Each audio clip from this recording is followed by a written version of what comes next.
Chapter 496. Gu Mengmeng clenched her fists tightly before slowly releasing them. She said, "Killing my tribesmen and hurting my son, ha. I really became Mr. Dongguo for once and saved a frozen snake." Cole sighed and hesitated for a moment before placing his hand over Gu Mengmeng's. He said, "I will recover as soon as possible. Once I recover, I will bring my tribesmen to the Snake King Valley to find Snake. Even if he is the Snake King, he would not dare to go against the entire beast world." Gu Mengmeng retracted her hand and took a step back without anyone noticing. She said, "Didn't you say that it is very dangerous to offend the Snake King Valley?" Cole smiled and pretended not to notice Gu Mengmeng's distancing. He said, "For the great messenger, even if I have to sacrifice my life, I will not hesitate." Gu Mengmeng shook her head. "No need. You've already done enough for me. I can't drag you down any further. Recuperate well, tomorrow. I will set off for Saint Nazaire." Cole frowned. "No way, it is too dangerous." Gu Mengmeng smiled. "Don't forget, I am the messenger of the beast deity. I have the protection of the flame demons. If they are not willing to return my son to me, I will burn down the entire Snake King Valley." Cole said, "If Little Master is also in the Snake King Valley, he will be accidentally injured." Gu Mengmeng did not reply to Cole. She just turned around and said, "Helping me to this point is enough. Have a good rest." Gu Mengmeng pushed the door open and left. During this period of time, Cole was unconscious. She gave up her room for Cole to stay in while she stayed in a slightly further but quieter room. Looking at Gu Mengmeng's departing back view, Cole slowly sat up straight. He lowered his head to look at the wound on his abdomen. With a disappointed gaze, he muttered, "Is this degree still not enough?" A figure leaped in seductively. Her long and slender fingers gently brushed across Cole's abdomen. That cold touch was completely different from Gu Mengmeng's warmth. Cole frowned in annoyance and swatted away the slender hand that was rubbing his wound. He turned his gaze to the side and revealed an impatient expression. The hand that had been slapped away did not touch him again. Instead, it gently cupped its chin and moved its face closer to Cole's abdomen. It stuck out its tongue and licked the blood that seeped out from Cole's wound. A snake tail coiled around Cole's waist in an S shape, supporting his body and arching him up, like a lazy king looking down on everything. Ellie twisted her waist and slid upward slowly. With a seductive expression, her snake tail slowly entered Cole's beast-skin dress and wrapped around his thighs. Leaning forward, she displayed her beautiful body and said in a teasing tone, "She doesn't know what's good for her, why do you have to be so persistent with her?" In order to gain her trust, she had actually injured herself so badly. But in the end, didn't she still have to leave? "Why don't you give it to me easily? At least, I will treat you sincerely." Cole strangled Ellie's neck and stretched out his arm, increasing the distance between them. He frowned in disdain and said with a disdainful gaze, "She is the messenger of the beast deity. How dare you compare yourself to her?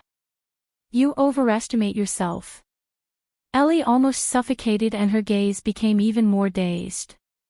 Her hands gently wrapped around Cole's arm that was strangling her neck and rubbed it back and forth, saying, "You are indeed Lord Cole.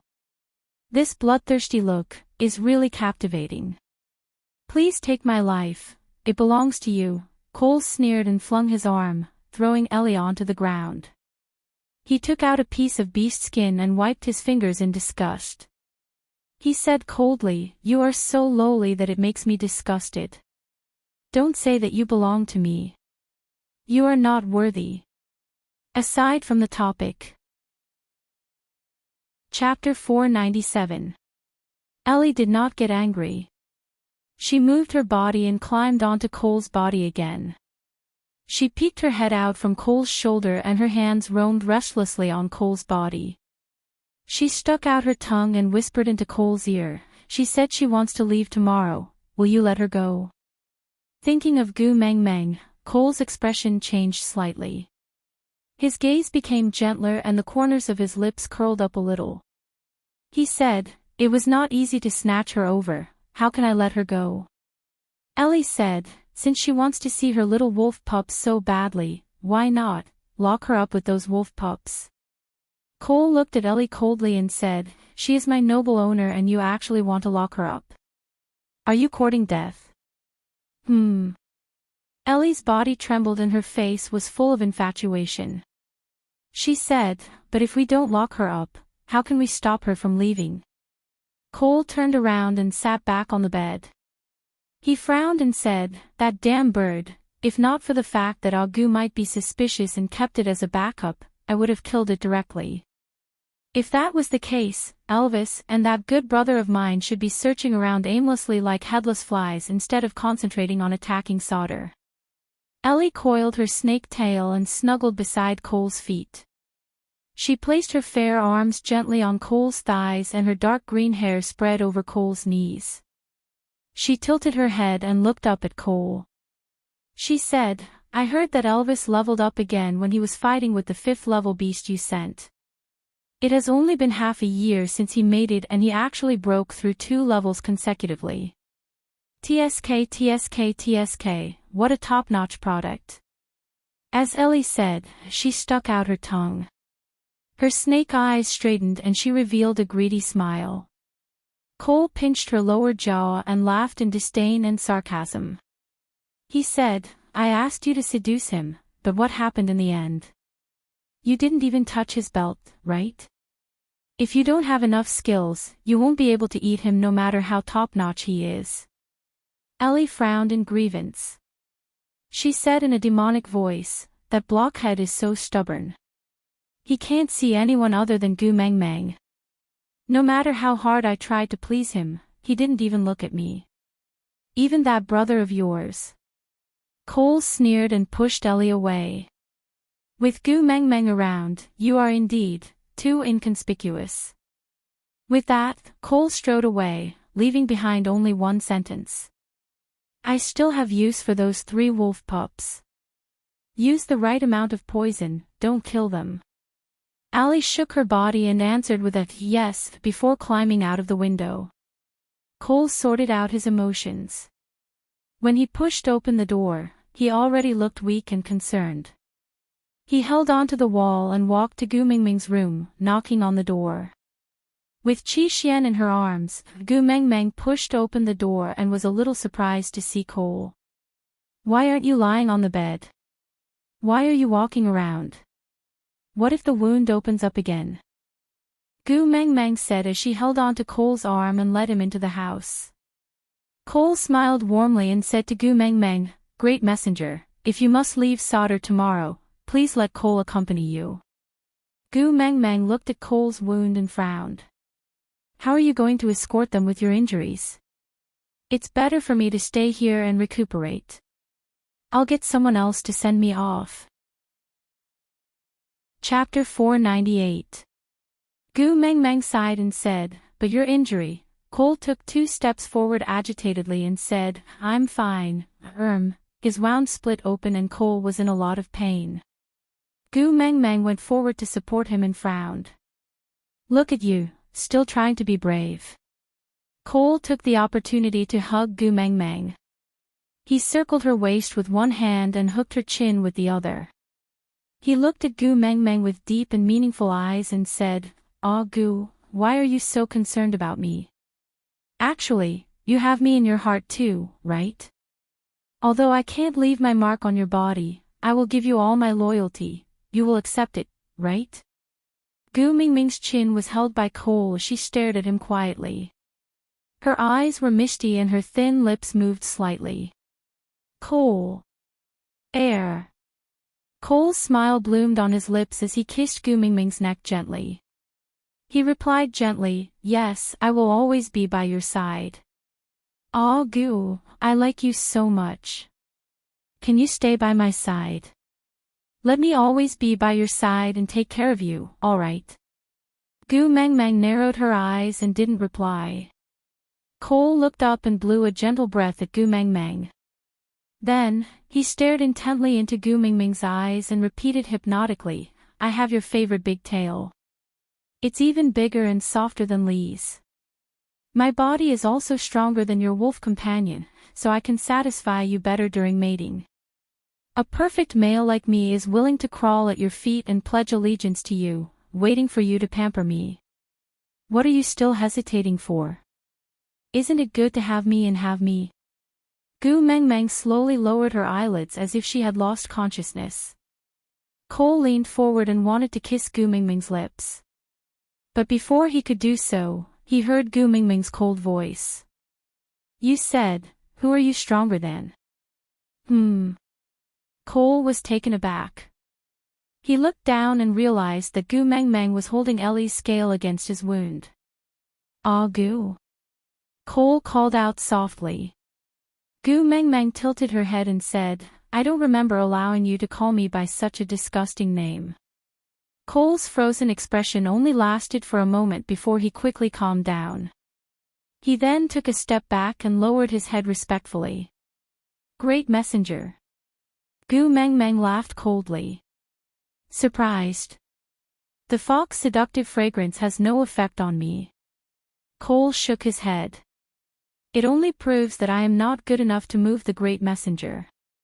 Gu Mengmeng nodded approvingly and said, compared to that vixen of mine, you are really too lacking. Cole clenched his fists instinctively and looked up to meet Gu Mingming's smiling eyes. He slowly relaxed and lowered his head, saying, compared to Sir Leah, I am still lacking in many aspects. Gu Mengmeng patted Cole's shoulder lightly and said, since you have already said so much, stop pretending. To be able to endure until now before using the fox's seductive fragrance on me. You can be considered to be quite patient. Cole frowned and glanced sideways at Gu Mengmeng. You have been guarding against me from the start. Gu Mengmeng shook her head and said, I didn't when I first arrived. When Ian asked me to ask for your help, I really treated you as a life-saving straw, Cole, then. Chapter 499. Cole did not seem to understand as he stood on the spot, questioning Gu Mengmeng with his gaze. Gu Mengmeng smiled and lowered her head to look at her son in her arms. Her gaze and tone were so gentle that one would not be guarded against her. Who would risk their lives for someone they have no relatives or friends, and not even ask for something? It's not like Guanyin Bodhisattva who is merciful to the world. Cole frowned and asked, but Sauter is the messenger's tribe, it's only right to listen to the messenger's orders. Gu Mengmeng shook her head and said, Sauter is following the previous messenger of the beast deity, not me. And, it's impossible to be absolutely loyal to a legend from 1,000 years ago. If you are really so loyal to the messenger of the beast deity, then the current leader of Sauter should be your big brother, and Leah should be here as a witch doctor. Just you, what right do you have to be the leader? Cole frowned and his eyes were filled with violence. When he stared at Gu Mengmeng, he could not hide his anger, as if, Gu Mengmeng chuckled and said, why? Did I step on your sore spot? Ah, so this matter is not only the nightmare of my vixen, it's also your inner demon, right? Cole clenched his fists tightly as he stared at Gu Mengmeng with a frown and said word by word, I am the leader of Sauter. Gu Mengmeng nodded and admitted, yes, you are. Don't worry, my vixen has no designs on Sauter. You can keep this broken tribe for yourself, we don't want it. Broken tribe. Cole took a step forward and pinched Gu Mingming's jaw. He smiled coldly and squinted his eyes, saying, he doesn't care about Sauter, then what does he care about? Saint Nazir, or you? Unfortunately, he can't protect either of them. I will destroy Saint Nazir, then, possess you. Gu Mengmeng smiled and did not resist. She just looked at Cole and said, you are indeed not afraid of the beast deity. Cole laughed coldly and said, since the beast deity has never loved me, why should I be afraid of him? Gu Mengmeng nodded and said, that's true, a beast deity that has never manifested his spirit is indeed not worth being afraid of. However, you should be afraid of me. Cole frowned before smiling again. He caressed Gu Mingming's little face with his thumb and said with a devilish affection, "Why should I be afraid of you?" Not only did Gu Mengmeng not retreat, she even moved closer to Cole. Cole did not dodge and allowed Gu Mingming's little face to come close to the tip of his nose. There were many emotions that he could not understand in those clear big eyes, but he was mesmerized by them. Every action of hers made him crazily want to have her. This was the kind of female that should stand by his side. Don't you have any doubts? Since I've already seen through it, why should I stay by your side and continue acting instead of leaving? Cole frowned and stared at Gu Mengmeng without saying a word. There are so many places to live. Why did I choose this small room? Cole scanned his surroundings warily but did not discover anything unusual.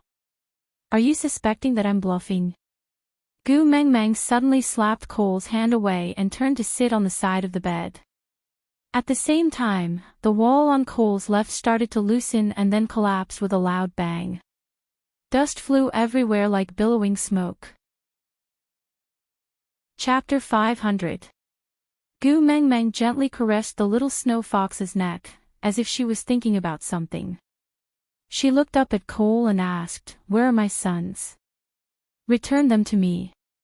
Cole was obviously taken aback when he first saw the little snow fox, but he quickly regained his composure, as if he was not afraid of Gu Mingming's hand on the little fox's neck. He just looked at Gu Mengmeng attentively and said, "The little masters are very safe.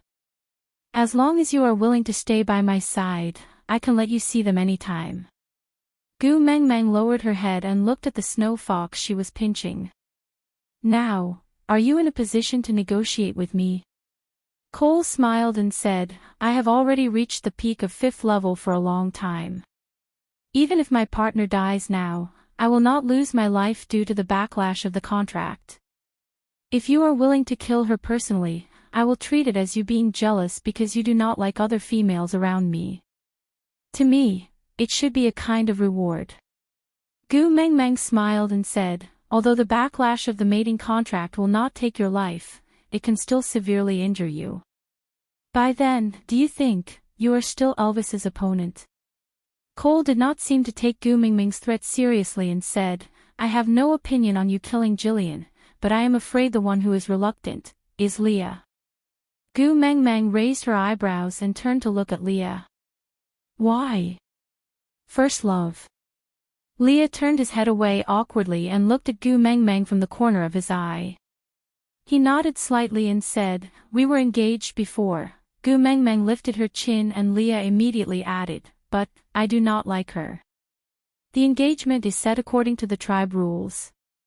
The witch doctor must marry the female from the tribe leader's family to maintain the stable relationship between the deity and the regime." Gu Mengmeng did not pursue the matter and just smiled. "You don't have to explain, I believe you." Lee's smile warmed up and he hugged Gu Mingming's waist and kissed her little face. He rubbed his forehead against Gu Mingming's and said in a low voice, "Mengmeng, I miss you so much." Gu Mengmeng patted Lee's back and said, "I miss you and Elvis very much too, but we have to settle Cole and save the little wolves first." Leah nodded.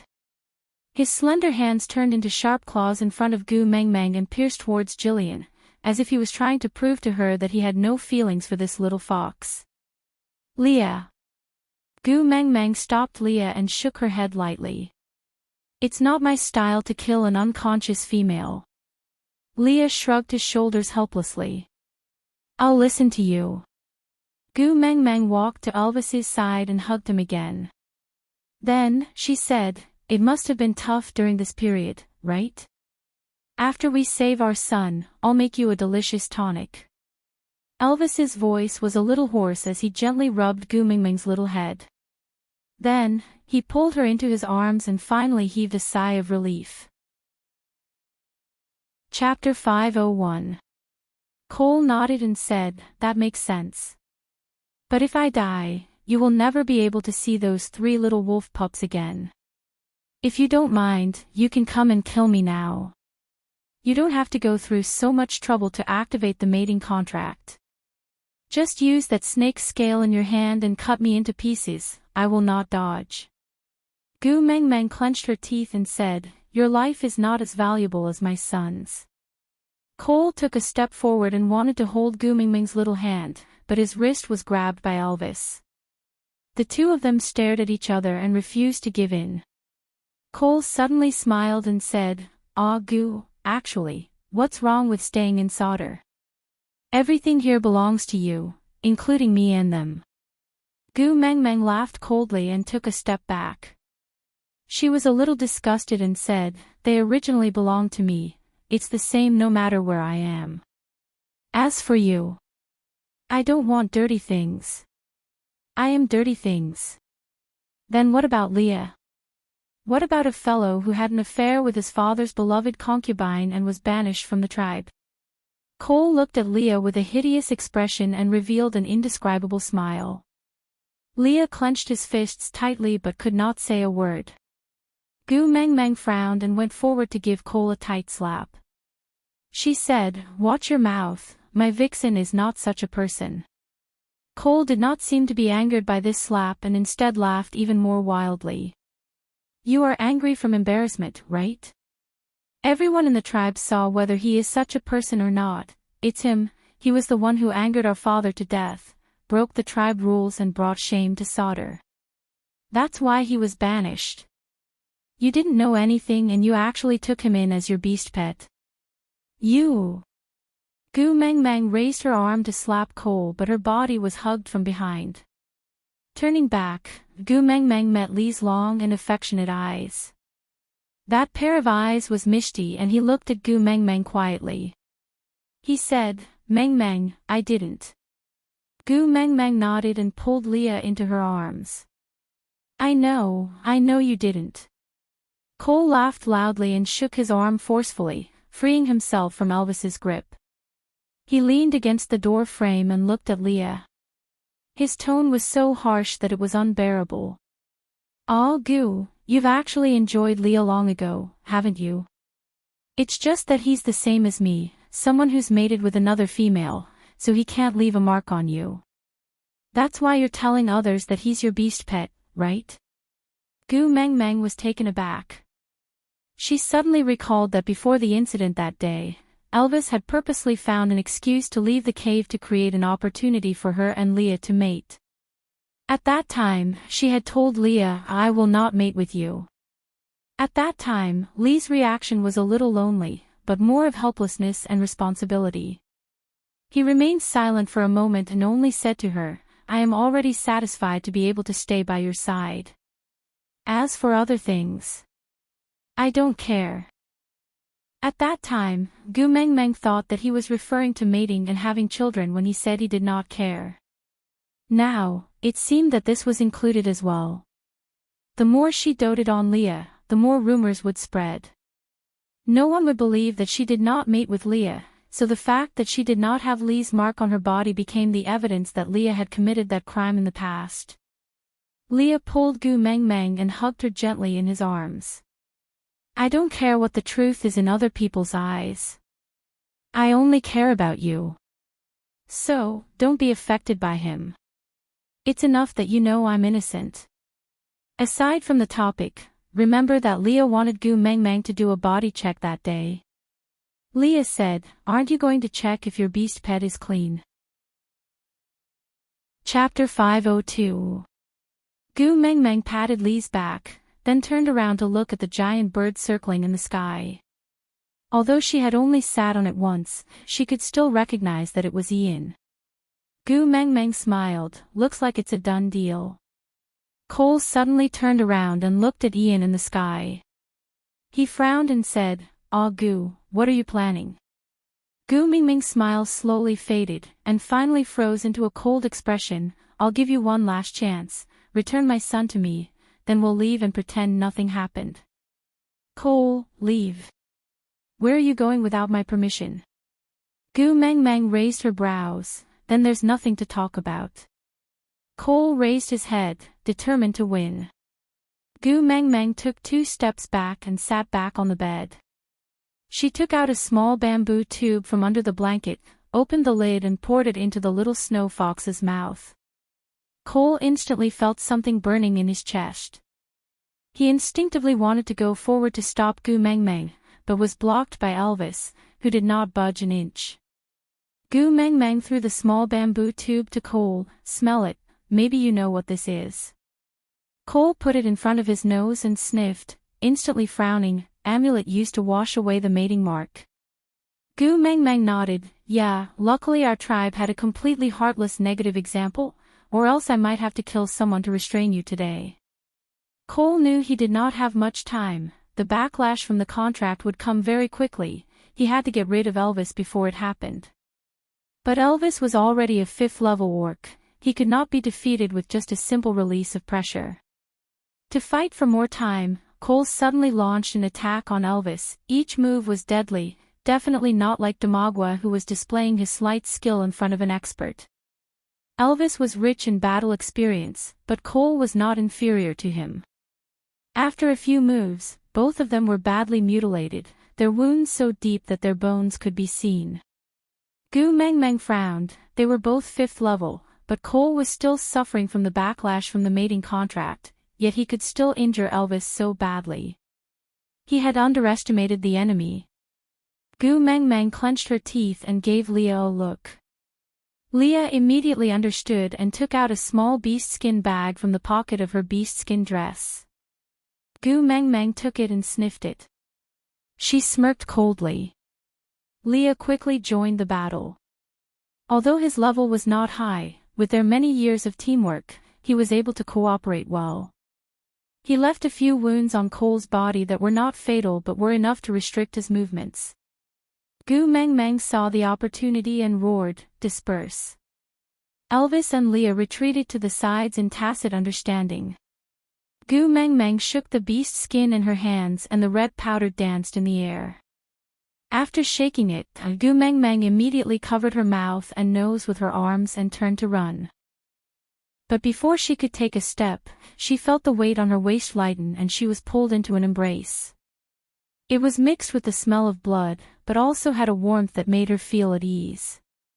Compared to Cole's uncontrollable howls, the moans above Gu Meng Meng's head made her even more worried. Raising her head, she met with a pair of blue eyes, slightly reproachful, but more heartache. "Battles between males are very dangerous, you are not allowed to rush up in the future." Gu Meng Meng nodded obediently. Seeing some chili powder fall on Elvis's wounds, she could not help but feel heartache. Does it hurt?" Chapter 503. "Let me help you treat your wounds first," Gu Meng Meng said. Elvis shook his head and glanced sideways at Cole, who was rolling on the ground. "I am not as powerful as him. If I miss this chance, I will never win." With that, Elvis handed Gu Meng Meng over to Leah. He ignored the wounds all over his body and continued to fight with Cole. Elvis had as much chili powder as Cole had on him. Both of them were severely injured to the bone. Neither of them had the upper hand. Gu Meng Meng's heart ached at the sight. She regretted her stupid move.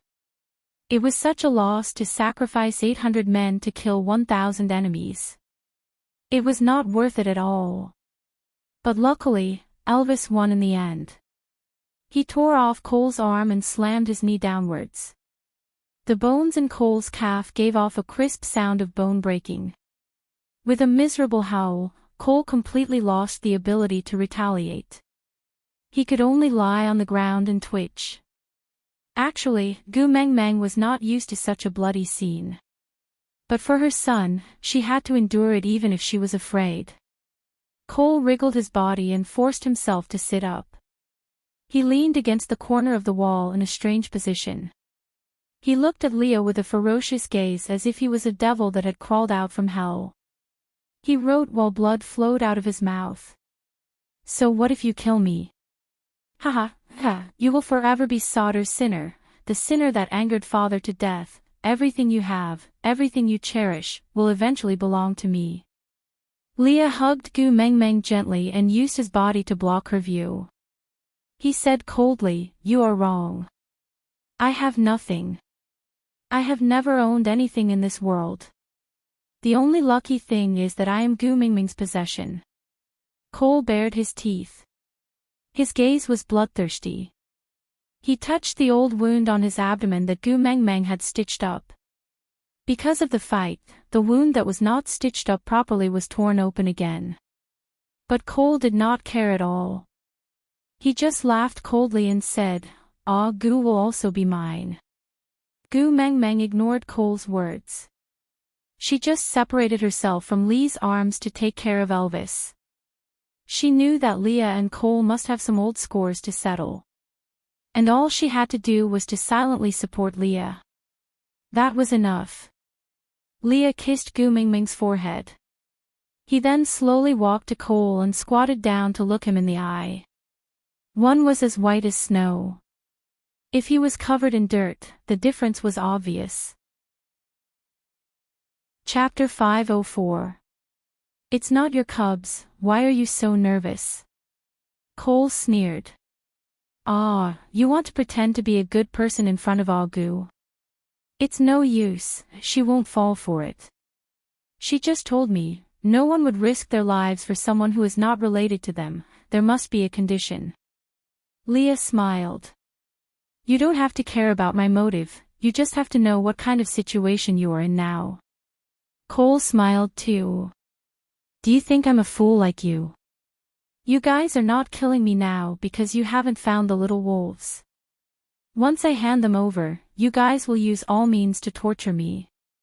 Leah nodded. It's really hard to be kind in front of you. Since you don't believe me, let's put it in another way.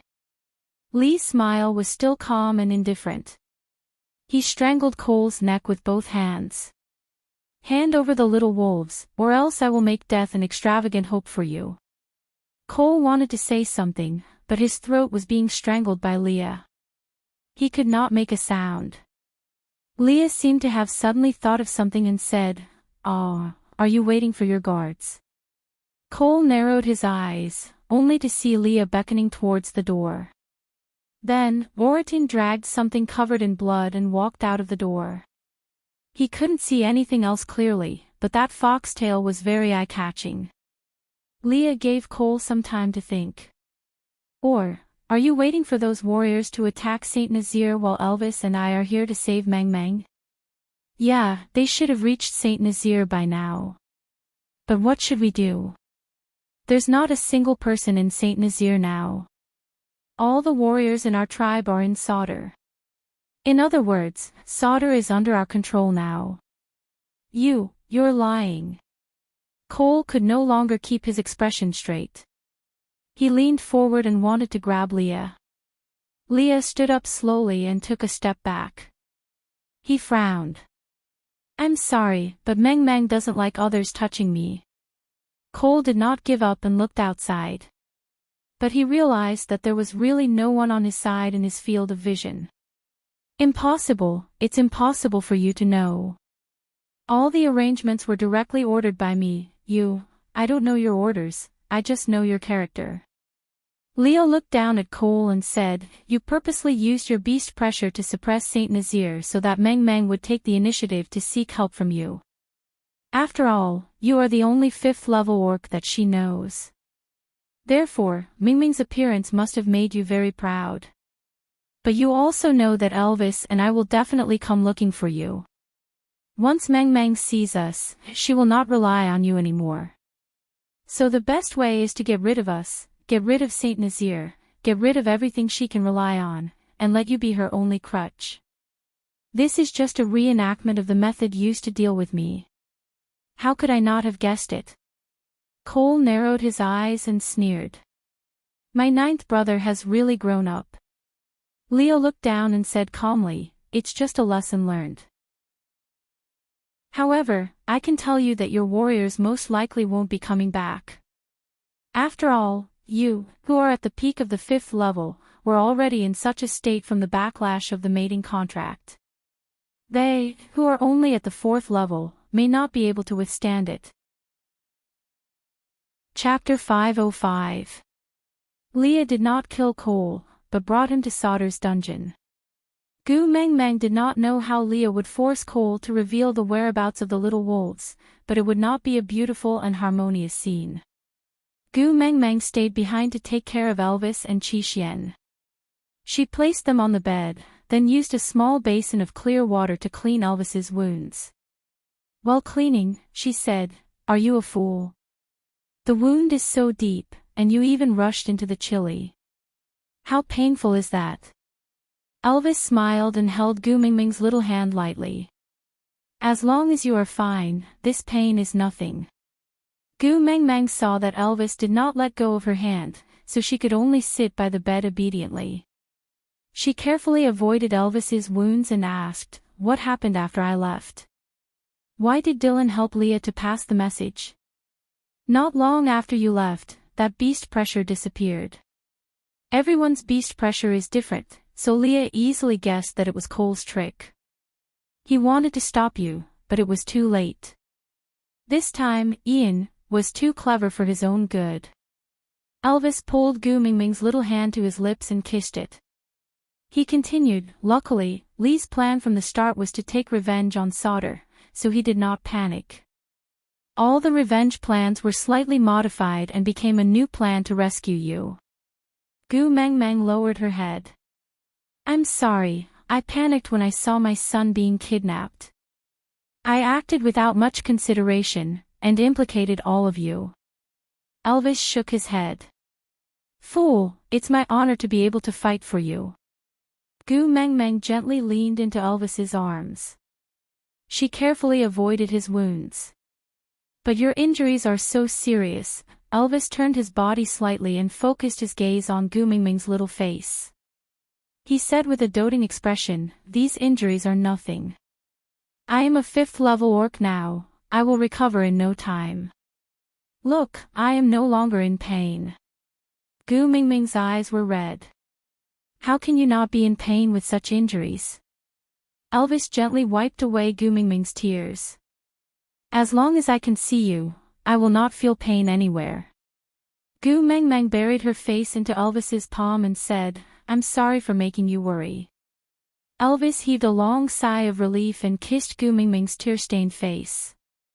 "You have my mating mark on you. If anything happens to you, I will definitely know.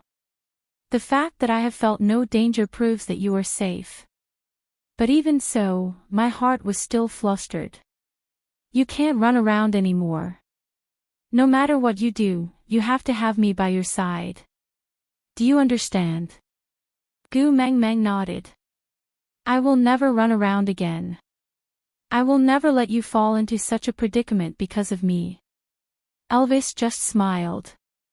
The sleepless battles over the past few days had made him exhausted.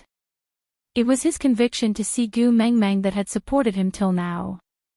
Now that Gu Mengmeng was in his arms, he finally could not resist the sleepiness and slowly closed his eyes, falling into a deep sleep. When Elvis woke up, Leah was already back. Exhausted, Leah only hugged Gu Mengmeng and said, "Thank you." Gu Mengmeng did not understand. It was clearly her fault for not thinking things through. Why was Leah thanking her?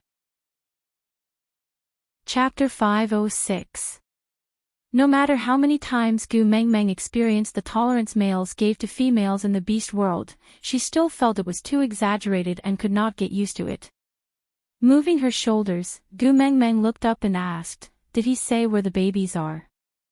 Leah shook his head apologetically and said, "The more we care about the little wolf babies, the more Cole will use this as a bargaining chip to threaten us. I think I need some time to plan." Gu Mengmeng nodded. She knew that Leah and Elvis had been waiting day and night for this period of time to save her. No matter how anxious she was, she could not bear to rush them at this time. Leah knew that Gu Mengmeng was worried and gently hugged her back to Elvis's side. He placed Gu Mengmeng in the middle and laid on the other side of her.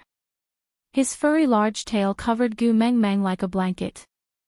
Leah and Elvis each held one of Gu Mengmeng's hands and said, "Tell us everything that happened when we were not by your side. The more information we have, the more beneficial it will be for my plan." Gu Mengmeng nodded. Then, she recounted how she came here to seek help, how she realized there was something wrong with Cole, how she tried to please him, and even how she purposely misaligned the needle angles when she was stitching Cole's wound, making it into a weird shape so that the wound would not heal easily. Then, Dylan asked Gu Mengmeng, regarding kissing you without permission, should I apologize or confess? At that time, Gu Mengmeng almost wanted to give Dylan a slap. Later on, Dylan told her many secrets that only Gu Mengmeng could know through Leah, before she finally believed that Dylan was really Lee's man. Then, she told her all the details of Dylan and Lee's exchange of crucial information and cooperation. Leo listened carefully and remained silent for a long time before saying, I guess, the little wolves should be in Ellie's hands. Gu Mengmeng was confused and asked, why do you think it's Ellie? Just because of Cole's words. Leah nodded and said, Cole is a meticulous person and his lies are never completely false. There must be some truth hidden in the false information. Based on my analysis, the information about the Snake King is true because it would be too easy for him to expose himself. Moreover, the Snake King was just trying to intimidate you and make you believe that the Snake King Valley is very dangerous. His motive was to make you rely and trust him. After all, in the face of such a powerful opponent, he was the only one you could rely on.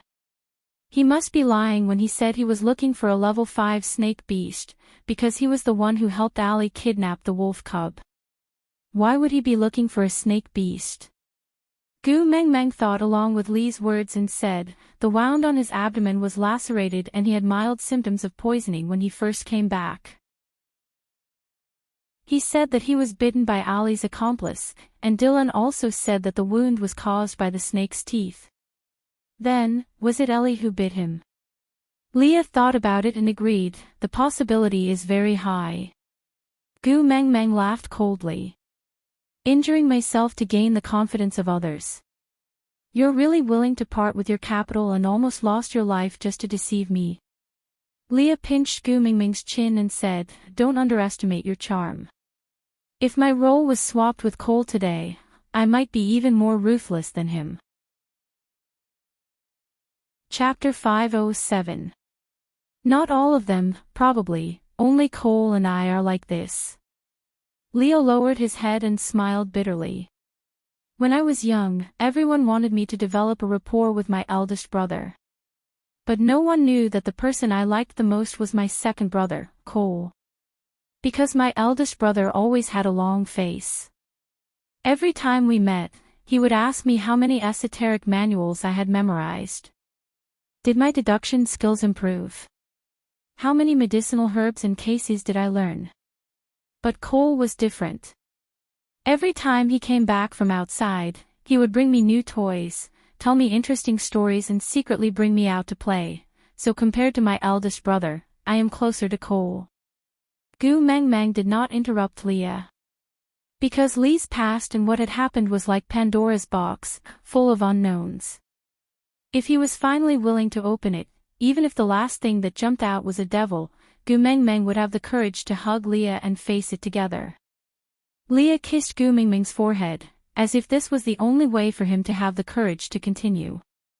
But until he pushed me onto the bed of my father's beloved concubine, then brought my father and a group of elders to rush in, did I know. I was tricked by my most beloved second brother. My father said that he wanted to kill me in a fit of anger. But he cried and hugged his father's leg to plead for me. He wanted my father to spare my life on account of us being father and son. Banishment became my outcome. And he gained the good reputation of being loyal to his father and loving his younger brother. Gu Mengmeng raised her hand and gently touched the dead knot between Lee's brows. She asked, if something really happened between you and that beloved concubine, there would definitely be a mark. Since you didn't do it, you should explain to your father clearly. You just need to check that beloved concubine's body and the truth will be revealed. Leah held Gu Mengmeng's little hand gently and kissed it. He said, fool, it's not important whether something happened between me and that beloved concubine. What's important is that all the nobles, elders, and my father saw me lying on that beloved concubine's bed in a disheveled state. This is enough to make my father lose face. As for what happened between me and her, no one would care. Gu Mengmeng looked at the coldness in Li's eyes and felt a sharp pain in her heart. He was a biological father. His face was more important than his son. How twisted. Li sighed and continued, Ninth Highness, in just one night, you've turned from the successor of Sauter's godly authority to a shameless synonym of a promiscuous father's concubine who should be devoured by the flame devil. I was banished, whipped, and bullied, but I stubbornly wanted to come back and demand an explanation. I shouted that I was innocent and that I didn't do those things. But what he got in return was an even crueler and more ruthless banishment. Later on, I met Cole in the forest on the outskirts of Sauter. He had come looking for me on purpose and even brought my favorite food. He said, he just came to see how the favored son of theocracy, who used to be doted on by everyone, was now in dire straits. Gu Mengmeng frowned and hugged Li's arm, her heart aching for him. Is his mind twisted? Why would he harm you like this? Chapter 508. Gu Mengmeng hugged Leah and wanted to comfort him, but she did not know where to start. But Leah did not seem to be sad over the past. He just looked up at Gu Mengmeng with a smile and asked, Your heart aches? Gu Mengmeng nodded and did not hide her emotions. Leah hugged Gu Mengmeng's waist back and smiled, I knew you are the softest. Saying these words to you, you will definitely not be able to harden your heart to me. Gu Mengmeng smiled faintly and replied, Yeah, then why didn't you tell me earlier? Leah shook his head and kissed Gu Mengmeng's cheek lightly, saying, Because I am greedy. I want you to accept me because you like me and not because you pity me. Gu Mengmeng kissed Li's face back and asked again, Then why are you telling me now? Li's gaze was affectionate and gentle. He gently tidied the stray hair in front of Gu Mengmeng's forehead and said, Because I am more greedy than before. Not only do I want you to like me, I also want you to feel sorry for me, think about me, care about me, love me dearly. Gu Mengmeng blushed and let go of Li's hand. She shifted towards Elvis who was behind her and said, What do you mean by love you dearly? Speak properly. Leah rubbed Gu Mengmeng's little head dotingly and said, You, always giving me such interesting reactions. I can't help but want to tease you all the time. Gu Mengmeng turned her face away and said, Don't be serious, I am not going to talk to you anymore. Leah nodded and said, I'm too tired today. Tomorrow, I'll tell you what Elvis and I did when you were not around. Gu Mengmeng looked at Li's tired face and nodded. She offered her lips and kissed his chin, saying, You too must be exhausted, have a good rest. Leah closed his eyes in satisfaction and adjusted the angle of his large furry tail on Gu Mengmeng's body to cover her properly. Elvis's hand passed under Gu Mengmeng's armpit and rested on her waist. He kissed the back of her head and said, Xiao Meng, thank you. Gu Mengmeng did not turn back. She knew that there was a pair of affectionate eyes staring at her from behind. Her careless escape must have driven them crazy. However, when they saw her, not only did they not reprimand her, they even thanked her for protecting them and not letting them get hurt. This gratitude only made Gu Mengmeng feel even more guilty. She did not dare to meet Elvis's eyes because she knew very well how afraid Elvis was of being abandoned by her. She clearly knew that even if she were to go near the lake, he would be instantly tensed up. But she had completely thrown her fear of him to the back of her mind and chased after the danger alone. Hubby, I'm sorry. I'll never run around again. Gu Mengmeng's apology was met with a deep kiss from Elvis, branding the back of her head. Fool, go to sleep. Ignoring the pain from Gu Mengmeng's touch, Elvis pulled her into his arms and hugged her even tighter. Only then could he close his eyes in peace and not worry about her suffering in a place he could not see, or about her facing unforeseen dangers. The next morning, Leah woke up early to prepare breakfast. Oriton, who shared a meal with them, and Ian, who no longer needed to hide his identity, brought the giant beast and fish. Chapter 509. It was not convenient for Oriton and Ian to enter Gu Mingming's house, so Leah set up a big pot outside the house and told them everything that happened after Gu Mingming left while cooking. The situation was too chaotic and Ian's judgment could not be said to be wrong. After all, everyone in Saint Nazaire was suppressed. Even if Gu Mingming was the messenger of the beast deity, she was like a piece of shellfish without the protection of its shell. It was too dangerous.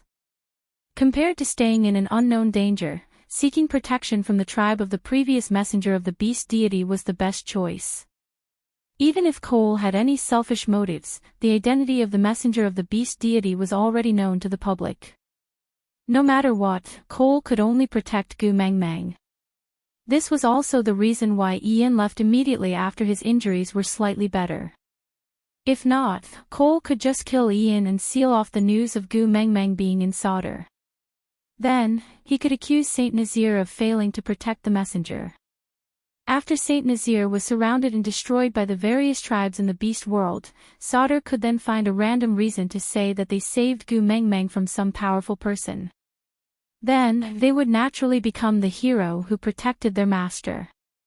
Although Gu Mingming would most likely not cooperate with Ian's lies, they could just surround Gu Mingming and prevent her from interacting with the outside world. Who would know the truth then? Moreover, Cole still had the fox seductive fragrance. If he used it on Gu Mingming, she might. So, the first thing Ian did after waking up was to escape and become Gu Mingming's insurance. On his way back to Saint Nazaire, he met Elvis and Leah who were chasing after him. After exchanging information, Ian then realized that he had fallen into Cole's trap. The 5th level beast pressure was not carried over by him, but Cole had purposely created an opening for him to bring Gu Mingming to him on his own accord. After Leah gathered all the information, the first step was to ask Ian to return to Saint Nazaire and let everyone, including the females, head towards Sauder. Leave 2 of the strongest males in each female's family and let the entire Eagle Owl tribe escort the females to Sauder. On the other hand, the other males would meet up with Elvis and attack Sauder from the front to attract their attention and ensure the safety of the females. At the same time, they would cover for Leah to sneak into Sauder and contact Dylan, who had defected long ago, to confirm Gu Mingming's safety and convey his plan to Gu Mingming. On the other hand, Gu Mingming pretended to be concerned about Cole, who was pretending to be unconscious. Leo was betting that Cole would definitely not give up the chance to let Gu Mingming accompany and get close to him in order to make the fox seductive fragrance work on Gu Mingming. In addition, Cole knew that Leah and Elvis were only 3rd level and 4th level respectively, so the 2 5th level snow foxes outside definitely had the ability to control the situation. That was why he stayed by Gu Mingming's side with a peace of mind, putting on a show of injuring himself to gain the confidence of the enemy. He completely did not realize that this was Lee's trick, using Gu Mingming as bait to restrain Sauder's strongest battle power. As for the 2 level 5 beasts, she was only 5th level advanced and eventually became Elvis's training partner. She successfully helped Elvis break out of the bottle and enter the 5th level state. Chapter 510. After defeating the 2 snow foxes, Leah did not choose to attack Sauder immediately. Instead, he let Elvis rest and recuperate while secretly sneaking into Sauder to search for Jillian's whereabouts. He knew Cole's ability. Even if Elvis had risen to the 5th level, it was almost impossible for him to defeat Cole in a head-on battle. The only chance of victory was to tamper with the mating contract. Leah resisted the urge to see Gu Mingming. He used the secret path that only the witch doctor knew to wander around the restricted areas of Sauder. He did not believe that Cole would let his weakness leave his control. Ever since Cole became a partner, no one had seen this female before, and that was the best evidence. The only possibility was that he had hidden his female. When Leah finally found Jillian in the secret room that could only be entered during the tribe leader's sacrifice, Leah finally laughed out loud. He secretly brought Jillian away and could not wait to meet up with Elvis to attack Sauter in one fell swoop. And at this moment, Cole was still dreaming of using the fox's seductive fragrance to make Gu Meng Meng submit.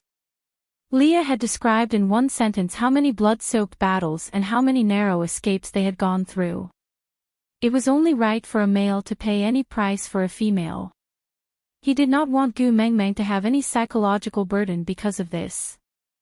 But Gu Meng Meng was neither blind nor stupid. Elvis's old wounds that could not heal in time, Lee's faint scars that could not be hidden, and even Oratin's and Ian's bodies did not have a single piece of good flesh. Those who still did not dare to show their faces in front of him were even worse off. Gu Meng Meng knew that everyone did not want her to see their pathetic states, so she chose not to ask. But she would remember this kindness in her heart. Leah scooped a bowl of meat for Gu Meng Meng and fed her spoonful by spoonful. Gu Meng Meng wanted to reject him, but Lee's expression turned serious. He said in a wrong tone, "I am still a beast pet that you accepted. Don't I even have the right to feed you? During the time you were gone, I was worried every day whether Cole had mistreated you, did not feed you well, did not let you have a good rest. Now that I'm finally back by your side, can't you just let me feed you once and personally make sure that you're full so that I can feel at ease?" Gu Meng Meng had no choice but to listen to Leah. She carried the unconscious Qi Xian in her arms and ate the food Leah sent to her mouth mouthful by mouthful. Oratin still had a poker face. Now, he could use his chopsticks like the wind and did not need anyone to tell him to eat. He only put down his chopsticks after wrapping up half a pot of stewed meat. He looked at Gu Meng Meng and said, "The first time I fought, it was not to protect myself, not because I was bored, not because I enjoyed killing, but to protect someone, something. This feeling is very special. Thank you for giving me such an opportunity." Gu Meng Meng looked at Oratin, who looked like a military officer giving a post-battle report, and suddenly felt like laughing. She looked at Oratin speechlessly and pursed her lips before saying, "Do you know what you are saying? Look at your body full of injuries. This battle wasn't easy, right? Did he almost lose his life? You actually thanked me." Chapter 5:11. This time, I know what I am fighting for. Killing is no longer just for pleasure. The moment I stood up from the pile of enemy corpses, I have never felt the meaning of living so clearly before. Although what I feel is not as strong as Elvis's, it is enough for me to thank you. Oratin was expressionless and his tone was calm but firm. This made Gu Meng Meng believe that he was not being courteous or trying to flatter her, but sincere. Feeling the meaning of living.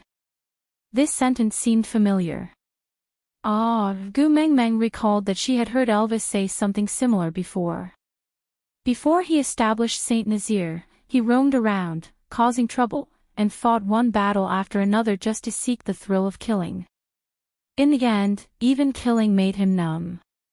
At that time, his biggest doubt was, why did he want to live? So when he met Leah and Leah suggested to create a tribe, he agreed out of boredom. And Leah at that time also did not have the meaning of living. He was struggling at death's door just for revenge. Oratin, was it the same? Gu Meng Meng did not delve into Oratin's past. She now understood that if you did not want to be responsible for a male, you should not interfere too much with his life. Gu Meng Meng poured a cup of honey water for Oratin and said, "I don't know what you felt in this battle, but thank you for still being alive." Oratin was taken aback. He took the cup from Gu Meng Meng and held it with both hands. He stared at the ripples in the cup in a daze and his lips curled up without replying. So, this was the feeling of being alive. Gu Meng Meng looked at Ian again. That sickly young man's face was filled with conflict. He did not dare to look at Gu Meng Meng but kept sneaking glances at her from the corner of his eyes. Gu Meng Meng smiled and said, "You looked so resolute and reliable when you asked me to get on. Why did you become so awkward after not seeing me for a few days?" Ian glared angrily and said, "Don't tell anyone else that I asked you to get on my back." I was in a hurry to save you, that's why I did that. Don't misunderstand, I did not ask you to do that because I like you. Gu Mengmeng revealed an expression that was even more horrified than Ian's. Say it clearly, what did I do to you? Leah hugged Gu Mengmeng's waist and whispered into her ear, back riding is a very sacred ritual. Once a male is willing to let you sit on his back, it means that he is willing to pledge his loyalty to you and be your slave for life. Many males, even if they were to mate, might not be willing to let their females ride on their backs. If there was one last bit of pride a male would have in front of a female, it would probably be the matter of getting on her back. Just look at Sandy. Although all her partners treated her very well, the only one who was willing to carry her on his back was her first partner, Bode. No matter how much Colin loves her, he will only hold her or carry her, and will never let her ride on his back. Gu Mengmeng tilted her head and said, but the day Elvis brought me back to the tribe, he carried me back to the cave.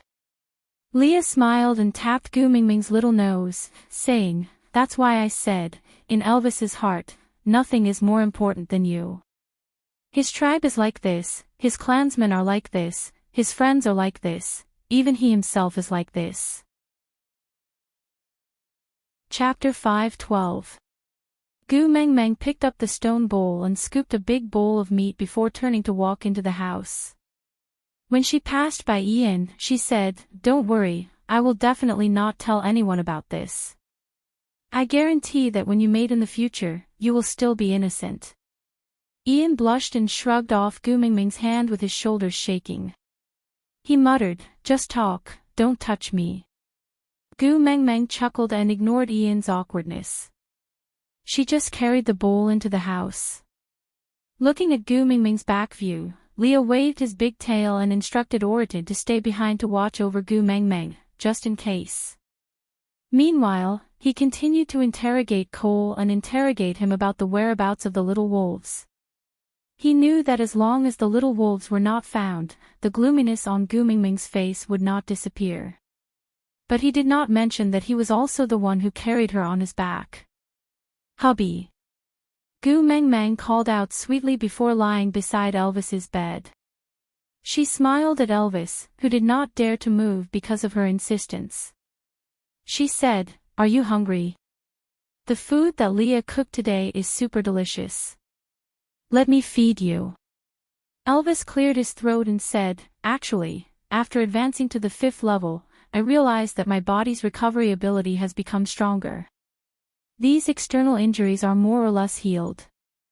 I can take care of myself now. But Gu Mengmeng did not comply. She pressed her hands lightly on Elvis's shoulders, who was trying to sit up. She pouted and said, I am your wife. I should have the right to take care of you, right? You were injured so badly because of me. If I don't do anything for you, I will feel very uneasy.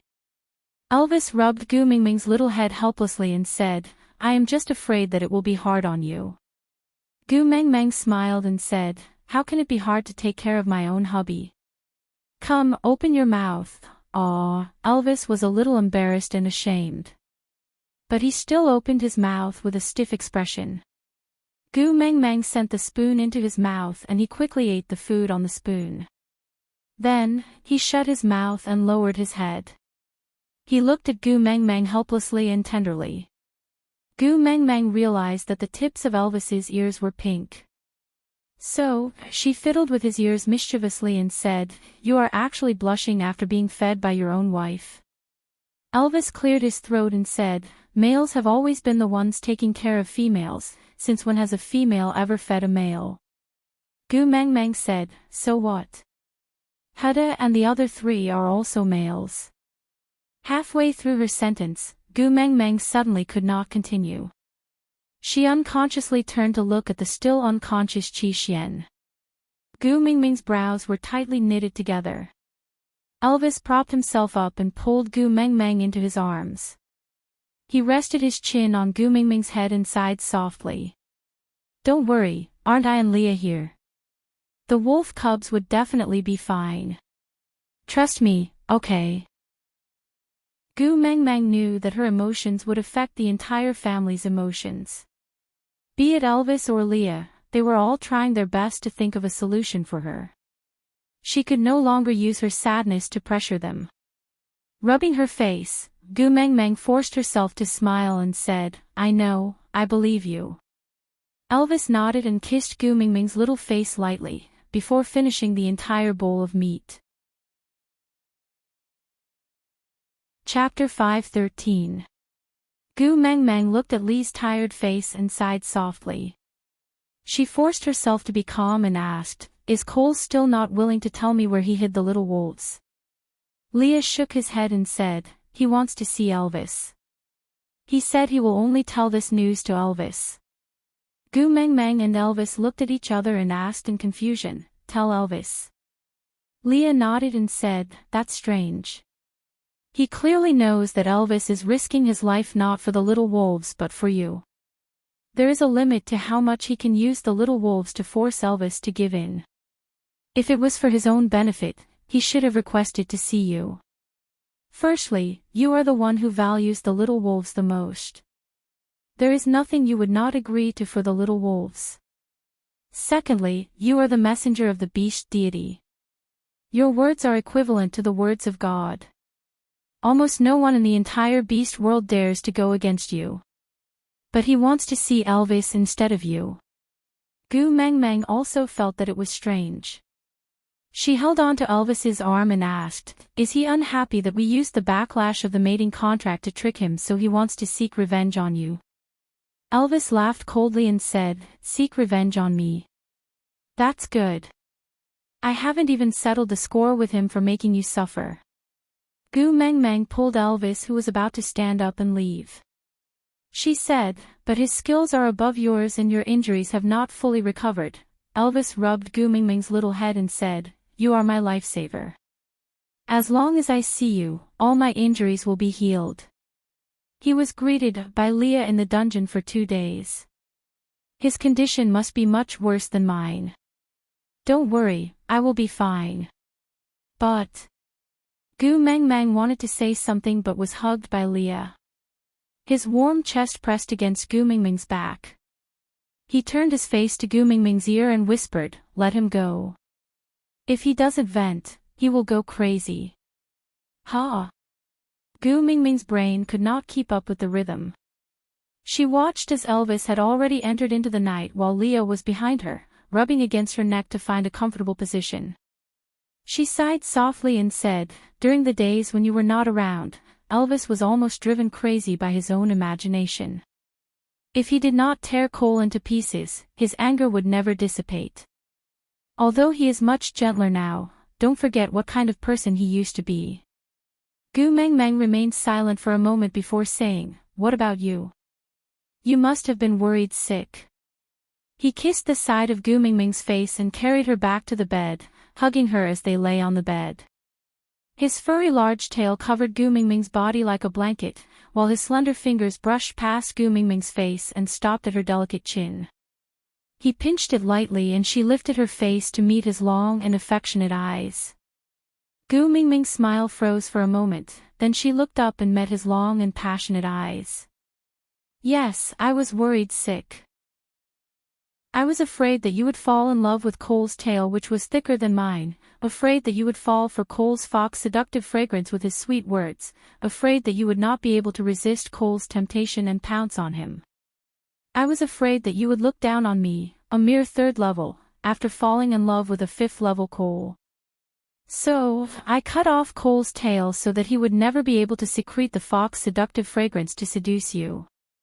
If not for the fact that I still need him to account for the little wolves, I might have cut off his tongue. Do you feel heartache?" The expression on Li's face was cold, as if he was a sick and arrogant child, using his bad to attract his parents' attention. Aside from the topic. Chapter 5:14. Gu Mengmeng cupped Li's face with both her hands and smiled, "Although I'm a heavy furry lover, I don't like all dirty things. I'm also very picky, alright." Li's large tail swayed and he finally landed back into Gu Mengmeng's arms. He kissed Gu Mingming's forehead and asked, "Then do you like me?" Gu Mengmeng hugged Li's large tail and stroked it in satisfaction. "If you know what first love means to a girl, you won't ask such a stupid question." Leo was confused and asked, "What's first love?"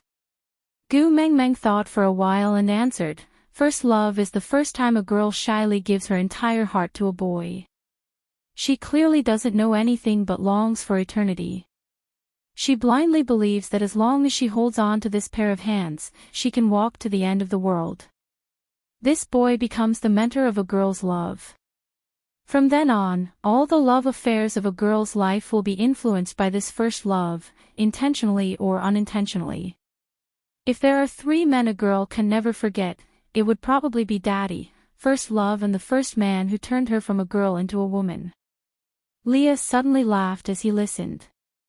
He held Gu Mingming's hand and kissed it, saying, "2 of the 3 men in your life that you can never forget are me." Gu Mengmeng was taken aback and did not understand what Leah meant. Leah pointed at his nose and said, "First love, and Daddy." Gu Mengmeng burst into laughter and said, "Daddy refers to those who are blood-related, not you." Leah was a little disappointed and said, "It's rare to win against Elvis." Gu Mengmeng smiled helplessly and did not reply. Leah kept his smile and hugged Gu Mengmeng tightly in his arms, not letting her see how sad and regretful he was. Enlightenment, shyly giving out her entire heart for the first time, she had longed for an eternity. Everything was shattered by his stupidity. "I am not a competent first love, right?" Leah asked softly. Gu Mengmeng did not answer but asked back, "Before me, did you have any love experience?" Leah shook his head without any hesitation. Gu Mengmeng asked, "So, I am also your first love, right?" Leah lowered his head and looked into Gu Mengmeng's eyes, asking, "Do males also have first love?" Gu Mengmeng smiled. "Of course, everyone has a precious first love. It happens once in a lifetime." Leah smiled and kissed Gu Mingming's little face. "That's great, I finally have something precious to give you, my first love. Luckily it's you." Gu Mengmeng shook her head and said, "Your first love was not that great. You met a playboy like me, who was willful and stubborn. I couldn't give you a complete love, but I didn't let you give up on me either. I even caused you to fall to the point where you had to become a pet beast. Strictly speaking, your first love was trash, the type that would make you wonder how blind you were back then." Chapter 5:15. On the other side, Elvis arrived at the dark dungeon. Males all had night vision and there was no need for torches or other light sources in the dungeon, so there were no windows here. In the absolute darkness, Elvis and Cole could see each other clearly. Cole's tail was broken and he looked pathetic and weak. He raised his head to look at Elvis, who was emitting a murderous aura, but he did not show any fear or hatred. He just maintained his usual smile, distant and polite. "Do you want to know where your sons are?" Cole spoke first. Elvis snorted coldly and said, "Not really. You better get rid of them before I find them. That way, it might be easier for me to kill you." Cole did not seem surprised and just nodded. "You are indeed a male beast that grew up among the stray beasts. You can be so cold to your own cubs and not care about life and death." Elvis moved his neck as a warm-up and then stared coldly at Cole, as though he was ready to attack any time. Cole waved his hands and said, "Don't look at me like that. My tail is broken and I can't maintain my balance. Don't talk about fighting. Even if you open the door now, I might not be able to escape. I called you here because I have another deal to discuss with you." Elvis said coldly, not interested. Cole saw that Elvis was about to turn and leave and sneered. "Not interested in Agu either." Just as Cole finished his sentence, Elvis's sharp claws had already strangled his neck. His sinister and bloodthirsty eyes emitted a faint blue light, like the stare of the Grim Reaper. It was suffocating and chilling. "I said before, you are not allowed to call him that." Cole could no longer breathe, but his lips maintained a fake smile. He looked back at Elvis's eyes with a hint of provocation. Elvis shook Cole off before he breathed his last. "What do you want to say to me? Hurry up and say it." Cole coughed twice and then weakly took a few deep breaths. After he had caught his breath, he continued.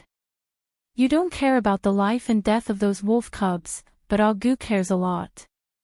If I return these 4 wolf cubs to you, Agu will definitely be very happy. You don't have to stare at me like that. She has tacitly agreed to address me as Agu." Elvis clenched his teeth but resisted the urge to tear Cole apart. He did not want to see Gu Mengmeng suddenly stop talking when she unintentionally mentioned the little wolf pups, then forcefully hold back her emotions and tears, pretending that nothing had happened. Although those 4 fellows kept snatching Gu Mengmeng away, but he would never do anything that would make Xiao Meng sad. Conditions. Elvis did not believe that Cole would be so kind as to give him his life-saving chip just like that. Cole nodded approvingly. "It's impossible to survive after touching your female. Now that I don't have a tail, I've become a crippled beast. Living is better than dying. So I won't beg you to let me go." Elvis laughed coldly. "That's the best." Cole nodded as well, having reached a consensus with Elvis on this point. Then, he shook off the dust on his body and said, "If you kill Leah, I will return those 3 wolf pups to you, and even save the unconscious one. I heard Agu call him Qi Xian, right? What a strange name, it must have been given by Agu." Chapter 5:16. Cole nodded and said, "I want him dead and I want you to kill him personally." Elvis snorted coldly and said, "I refuse." Cole revealed a surprised expression for the first time and looked at Elvis and asked, "Aren't you jealous that Leah is so good at pleasing Agu? Aren't you worried that he will replace you one day?" Elvis thought about it and said honestly, "Jealous, I have been jealous from the start." Cole continued, "Now that I have given you a dignified reason to get rid of him, even if Agu pursues the matter in the future, you can say that you had no choice but to sacrifice Leah for the little wolf cub. Leah is not Agu's partner, he is just a beast pet. There are people more handsome than him in the Snow Fox tribe, why not find a more obedient beast pet for Agu? But you actually rejected him. Why? Don't tell me it is because you have gone through life and death with Leah that you can't bear to kill your own brother. If that is the case, I will be disappointed in stray beasts." Elvis looked at Cole expressionlessly and waited for him to finish before saying, "You are very noisy." Cole choked for a moment, he really could not understand Elvis's thinking. Stray beasts had always been concerned about their own pleasure and did not care about the consequences. After the mating mark was washed away, he had fully experienced how happy this feeling of not caring about anything was. If he had known that the so-called stray beasts lived such a carefree life, he would have killed Jillian with his own hands long ago. That way, he would definitely not end up like this. Elvis was born a stray beast and the blood flowing in his veins should be selfish. But he could tolerate having Leah by Gu Mingming's side. Cole did not understand, he really did not understand. If they were in different positions, he would definitely kill Leah without hesitation. Why? Why did you reject me? Cole's eyes were bloodshot and filled with indignation. Elvis said, "If Leah dies, Xiao Meng will be sad. I will not do anything that will make Xiao Meng sad." Cole was taken aback and immediately said, "Even if Agu will be sad, it will only be for a short while. She will forget about Leah in no time and by then you." Elvis interrupted Cole's words and said, "Even if it's just a blink of an eye, I don't want to upset Xiao Meng. If you don't have any other conditions, then there's no need to talk about this deal. Compared to the wolf cubs who will put Xiao Meng in danger, Leah who can protect her is much more important to me." Seeing that Cole did not speak anymore, Elvis turned to leave. If it wasn't for the fact that he couldn't kill Cole, why would he waste his breath on him? Elvis had barely taken 2 steps when Cole's voice rang behind him. What if I tell you that the kidnapping of the little wolves and Goo was all planned by Leah? Elvis stood still, turned around and looked at Cole coldly without saying a word. Cole continued, the original plan was to use this kidnapping to get rid of you. Leah would then become Goo's first partner and I would become Goo's beast pet. This would strengthen the bond between Sauter and the messengers of the beast deity, showing the glory of the messengers tribe again. But your sudden advancement messed up our original plan, so Leah betrayed our agreement at the last minute. Even so, do you still want to keep him? Chapter 5:17. Cole looked straight into Elvis's eyes and said, what I said is the truth. Elvis sneered and said, if Leah wanted to be the first partner, he would have mated with Xiao Meng before winter last year. There's no need to go through so much trouble. And, to recreate Sauter's glory. What do you think Sauter is in Lee's eyes? Elvis didn't want to waste any more time talking to Cole, so he stepped on his chest and leaned forward. With a sharp gaze, he said, I didn't kill you because Xiao Meng couldn't bear to part with those little brats, and also because you have a score to settle with Leah, so I left you to him. But I've always had a bad temper, so I hope you won't waste my time like you did today again. Or else, as a senior of stray beasts, I will properly tell you why stray beasts are feared, hated, and yet not dared to provoke them. With that, Elvis kicked Cole away and turned to leave. He did not give Cole any chance to say anything else. When he returned to the stone house, Gu Meng was already asleep. Leah sat outside the stone house, obviously waiting for Elvis. Seeing that he had returned, he shifted to the side to make some space for Elvis. Did he tell you where the little wolves are? Leah asked. Elvis shook his head and didn't say a word. Leah smiled helplessly and said, I guess he won't say either. Looking for you is most likely to sow discord. Elvis nodded and said, you still want me to go if you know. What a waste of time. Leah shrugged and said helplessly, Meng wants to know where the little wolves are so badly. Even if there's only a sliver of hope, I still hope that you can pry open his mouth. Elvis glanced sideways at Leah and asked, aren't you afraid that I will be cheated by him? But Leah smiled like a flower and shook his head with his shoulders shaking, saying, even if you believe everything he says, you won't kill me. As long as I don't die and can stay by Meng's side, I don't mind paying any price. Elvis raised his brows and said, how do you know that I definitely won't kill you? Leah nodded and said with certainty, Meng likes me a little now. She will definitely be sad if you kill me. Don't you not know how to do things that will make her sad? Elvis laughed as well. You are just being pampered and arrogant. Leah swayed his large tail and said, thanks for the compliment. Elvis turned around to look at Gu Meng who was sleeping soundly in the room. She had just turned around and her little face was facing the direction of the door. Elvis's gaze turned gentle and he asked softly, looking at the situation today, I don't think Cole will tell us the whereabouts of the little wolves. What do you plan to do next? Lee's gaze was cold as he stared at the moonlight. An eye for an eye, a tooth for a tooth.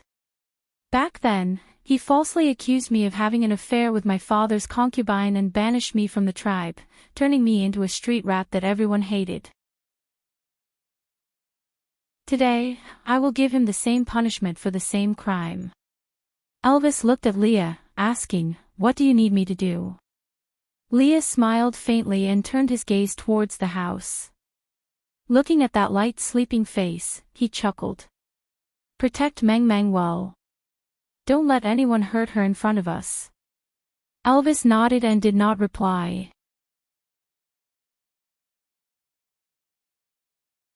Chapter 5:18. On the second day, something big happened in Sauter. Gu Meng used the name of the messenger of the beast deity to gather all the elders, nobles and tribesmen of Sauter. She dressed up and stood on the altar, reciting the lyrics of the English version of A Little Apple with a pious face, love plant. Sauter is like Odio, father is like Tay, wife is like Tay.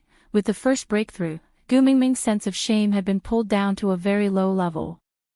She could recite this amusing passage in a serious manner without breaking out in laughter, and still maintain a damn solemn expression. Gu Mengmeng learned from the shamans, witch doctors, and those tricksters she had seen on television. She could also play the role of a charlatan with great depth. If it was a modern person, it would definitely be fake. But it was enough to fool those superstitious people who had never seen the world in the wild beast world. When Gu Mengmeng stomped her feet and glared at the crowd with her round and angry eyes, everyone felt a chill down their spine. Their hearts pounded like drums, beating furiously. Of course, they did not know that although part of the reason for their heart pounding was because of Gu Mingming's bluff, the bigger reason was because Elvis was secretly releasing his beast pressure. It was not a large amount and was released slowly in coordination with Gu Mingming's movements. So the orcs who were fully focused on Gu Mengmeng did not realize the real reason why they were feeling afraid. My beast father said that you have been complaining in your hearts about why I abandoned you, right? Gu Mingming's gaze swept across the elders below the stage. Seeing them lowering their heads guiltily and not daring to look at her, she guessed that her words had hit them on the spot. Guilty conscience. That was how it behaved. Gu Mengmeng walked forward slowly and spread her arms wide, showing a deity loving the world. She said with a pained tone, when Sauter was assisting the previous messenger of the beast deity, how dedicated and loyal were you? But, all these years, what have you done? The sacred fire being extinguished was a warning, but you did not notice it and did not repent. The elders knelt on the ground. The matter of the sacred fire being extinguished was definitely a serious illness in their hearts. Although it had been extinguished for hundreds of years, it had always been a huge shadow shrouding Sauter. How afraid were they that the new messenger of the beast deity would pursue this matter? But he didn't expect that he still couldn't avoid it. Gu Mengmeng ignored them and continued, Mighty Beast Father said that the Snow Fox clan has already forgotten the prophecy of God. They made a fool out of the divine authority, slandered the son of deity and chased the witch doctor out of the tribe to be humiliated. This is disrespect to God. In your eyes, do you still have the slightest bit of respect for Lord Beast God? Lord Messenger, please calm down, Lord Beast God is wise. Everyone in Sauter does not have the slightest bit of disrespect towards the beast deity. With the elders kneeling down, who else dared to stand up? The vixens of Sauter all knelt on the ground and kowtowed to Gu Mengmeng.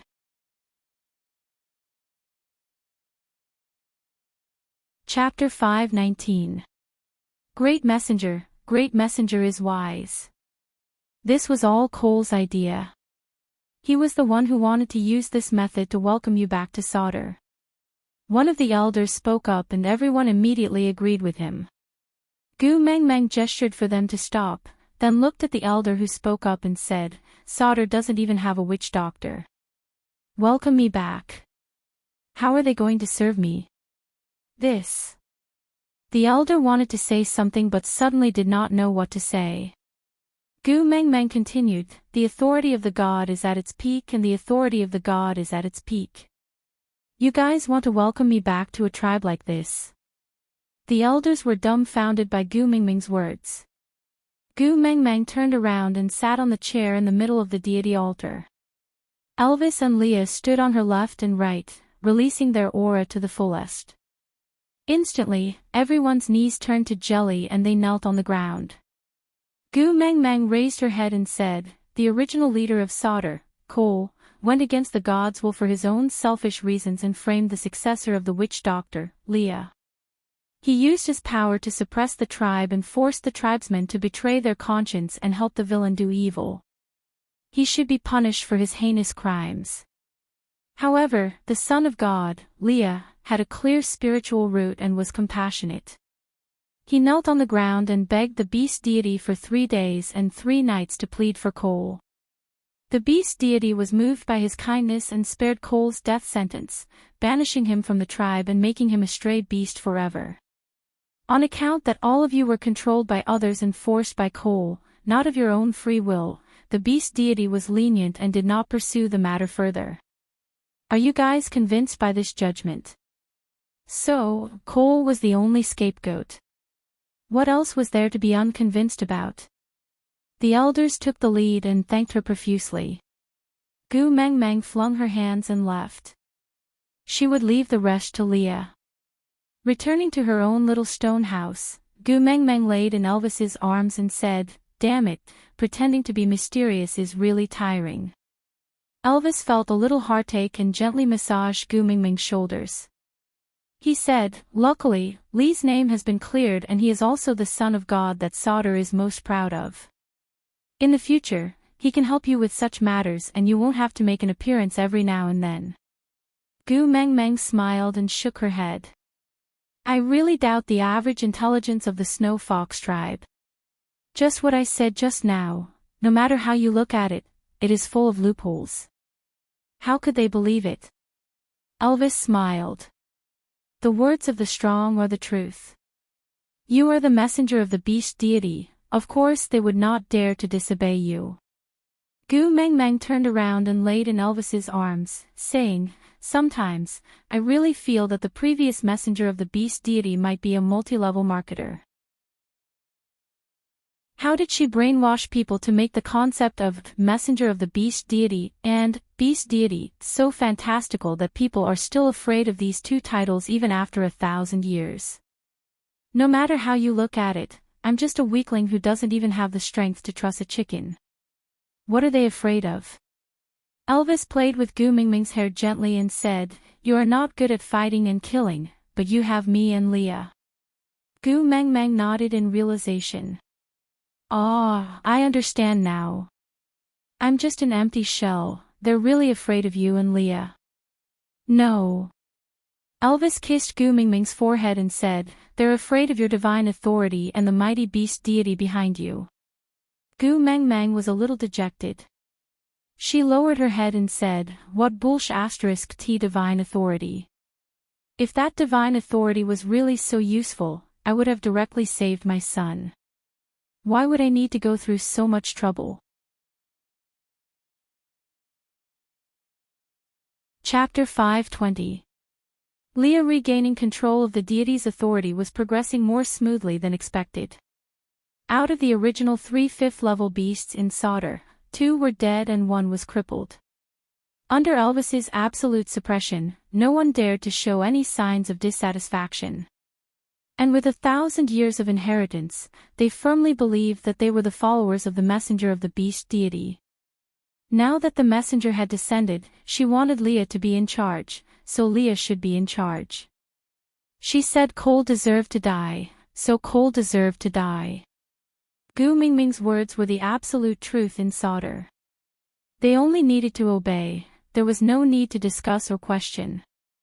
With Elvis's military protection and Gu Meng Meng's support of the deity's authority, Leah handled the affairs of the tribe like a fish in water. The first thing he did after regaining control was to announce that he would lead the Snow Fox tribe back under the command of the messenger of the beast deity. From then on, there would be no more Sauter tribe, only the followers of the messenger of the beast deity. The messenger was in Saint Nazaire and the Snow Fox tribe was in Saint Nazaire. If the messenger went to another tribe, they would also follow her to that tribe. Not loyal to the tribe, only loyal to the messenger. This concept was equivalent to announcing that Saint Nazaire had annexed Sauter, but the elders were surprisingly supportive. Perhaps to them, it did not matter if it was Saint Nazaire or Sauter, as long as it was the messenger tribe. Even if they changed their names, they would still be the elders under the messenger and were highly respected. The second thing was to exile Cole. As the saying goes, everyone kicks a wall when it's down. This was probably the situation. Those who used to follow Cole's lead could not be seen anymore. On the day of Cole's exile, only Leah came to send him off. Leah held Cole's favorite food in his hands and passed it to Cole. Times change, it's just the wheel of fortune. You banished me once and I banished you once. This way, we're even. Cole took the food from Lee's hands. He was neither agitated nor resentful. He ate it elegantly and did not look like an exiled person at all. Swallowing the food in his mouth calmly, Cole said, "Aren't you going to kill me to prevent future troubles? Aren't you afraid that I will make a comeback and end up like you today?" Leah smiled faintly. Afraid? I wasn't even afraid of you when you were high and mighty. Now, you're just a crippled beast that's been banished, yet you want me to be afraid of you. Cole nodded and said, "You don't have to say such beautiful words. I know you are not killing me because you want to find the whereabouts of those wolf pups from me. I'm not afraid to tell you directly, those 3 little wolf cubs, I've already asked that snake beast to bring them to the Snake King Valley. Chishuan's antidote is with the 3 wolf cubs. If you want it, ask Gu to look for me at the Snake King Valley. If you're worried, you can accompany her here. But, don't forget, that Lord in the Snake King Valley isn't a gentleman like me. He only invited Gu, the rest will be treated as trespassers." Lee's face remained calm and his gaze was calm as he said, "I knew it, why would the snake tribe not follow their own beast king and instead come to Sauter to tangle with you?" So it turns out that they had already reached an agreement with the Snake King Valley. Cole nodded, acknowledging Lee's words. After all, that great lord and the great messenger whom Sauter is loyal to have a close relationship. Since their goals are the same, there's naturally no reason for them to not cooperate. Chapter 521. Cole opened his arms wide and put on a "you can do whatever you want" pose. His smile was a little provocative as he lifted his chin and said, "If you kill me, who will bring you to the Snake King Valley? It doesn't matter if those few wolf pups die, you can kill me now. With the son of the messenger of the beast deity accompanying me, I can die in glory." Leah didn't say anything and just gestured for Cole to leave, implying that he was letting Cole leave. Cole shook the beast skin on his body and smiled at Leah, saying, "You have imitated me for so many years and now it seems like you have some charm. But a fake is still a fake. The next time we meet, it will not be like this." Leah didn't say anything and just smiled faintly. There was some disdain and indifference in his smile as well as some nonchalance. Cole didn't say anything else and just turned to leave. Compared to the time when he chased Leah away, the current Cole was much more dignified. But his hatred and indignation were much stronger than Lee's back then. On what basis? These 3 words almost made Cole's eyes drip blood. The moment he turned around, Cole's expression turned sinister and terrifying. But Leah, who was behind him, still had a calm expression. Glancing disdainfully at the sky, a black figure brought Cole away from the shade of the trees. Leah turned around and walked back to Sauter. Oh, no, there was no more Sauter in this world. This was now Saint Nazir's territory. Using Gu Mingming's words, it was called a division. The original elders had a secret room specially for discussing work. Gu Mengmeng used burnt wood ashes to write the words meeting room on it. Leah used his claws to carve out the 3 words bit by bit until it was hollow. Then, he used beast skin to tie the 2 sides and hung it above the door of the secret room. From then on, this secret room had a sacred name, meeting room. Leah fetched Elvis and Gu Mengmeng and was about to head to the meeting room to discuss about the wolf pups when he met Sandy and Colin along the way. Both of them looked travel-worn, as though they had just arrived at Sauter and did not have the time to rest before coming to look for him. Gu Mengmeng was always in a good mood when she saw Sandy. She pulled Sandy's little hand and was about to let out her grievances over the past few days when she saw Colin kneeling down at Gu Mingming's feet with a loud thud. He said with a face full of grief and indignation, "Great messenger, please punish me." Gu Mengmeng was shocked and wanted to ask what had happened. Sandy wiped her tears and held on to Gu Mingming's hand, sobbing, "Gu Mengmeng, can you not kill Colin? I beg you." It's all my fault. It's all my fault. If you want to blame someone, blame me. Don't kill Colin, okay? Gu Meng Meng looked at Sandy in confusion and then at Colin. She waved her hands and said, "Can anyone tell me what happened first? Are you two possessed?" Colin moved 2 steps forward and said, "It's not Sandy's fault, it's my fault. As the messenger's guard, I only cared about protecting my own female when you were in danger and did not fulfill my duty as a guard. When everyone was fighting a bloody battle, I selfishly only cared about protecting my own female and did not fight for you. As a guard, I am, that, as a member of Saint Nazir, I am, anyway, I am guilty."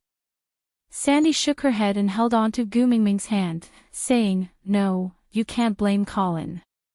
I was too afraid at that time, so I grabbed onto him and did not let him go to join the battle.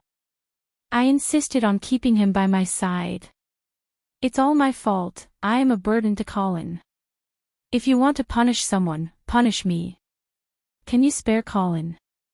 I beg you, don't kill him. Aside from the topic, a foolish person should study more. Look, he can't even come up with a proper sentence to apologize."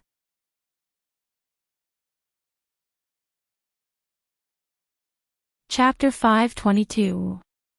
Gu Meng Meng smiled as she helped Colin up. She hugged Sandy and patted her back lightly before pushing Sandy back into Colin's arms.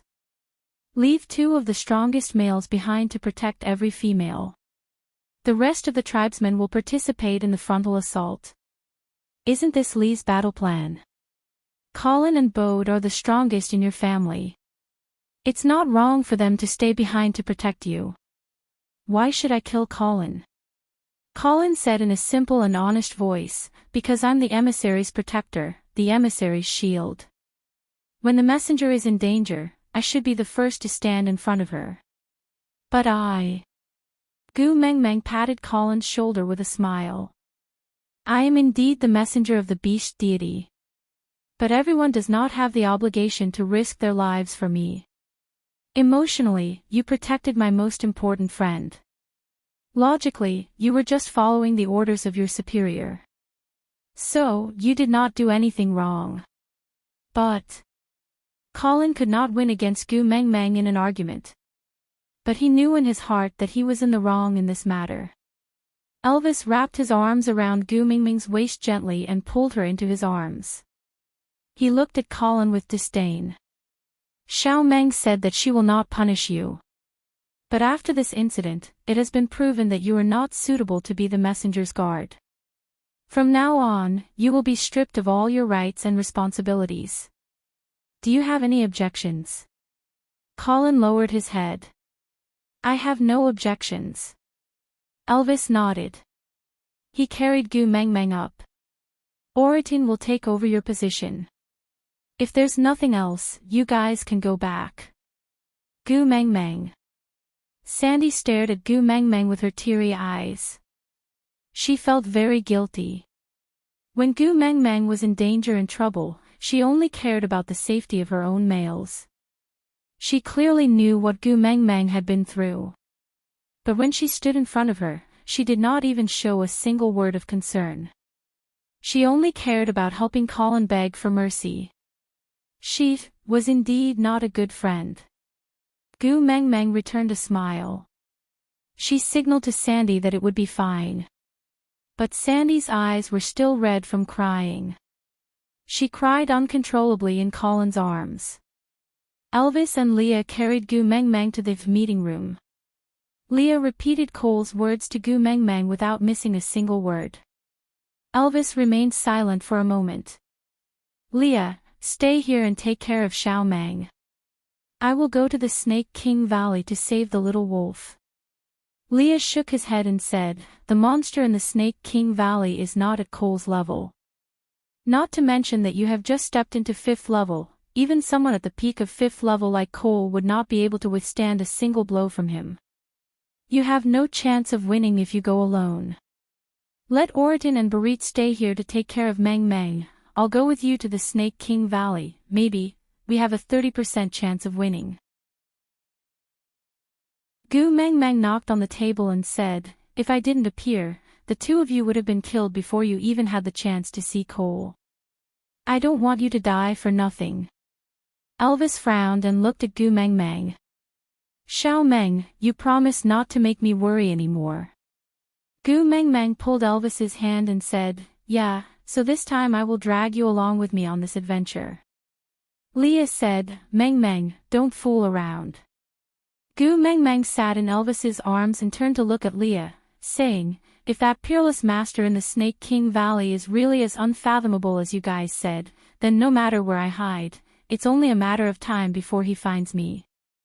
Instead of waiting passively for danger to descend on us, why not take the initiative to attack first and gain the upper hand? Aside from the topic, this Snake King is a rather important person. Yeah, actually I quite like him, but I don't like snakes. If we ignore his attributes, this character is still not bad. Babes who are afraid of snakes, don't worry, he will not always appear in the novel. The Snake King Valley, yeah, it's probably just a small instance and you can leave after finishing it. Don't be afraid, don't be afraid. I heard that babes are starting to dislike reading the author's words. Because once the author's words appear, it means that today's update has ended. Heh, yes, that's right, the person saying goodbye is me again.